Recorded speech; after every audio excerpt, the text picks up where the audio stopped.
Hello guys, ఇలా back work out అన్నమాట. కొంత ఆడుకొని లేచి వచ్చేసిన. విజయానికి కూడా వచ్చేసిన.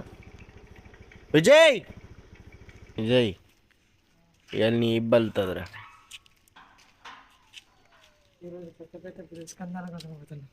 పెద్ద పెద్ద భుజస్కంధాల కోసం కాదు, ఇవాళ ఈ బ్యాక్ వర్కౌట్ అయ్యాను. భుజస్కంధాలు అంటే కలర్ వేయాలని అంటుండే ఫ్రెండ్స్. దొంగ బాడుకో బరా, ఇప్పుడు లెక్క అవుపిస్తున్నా అన్న నీకు.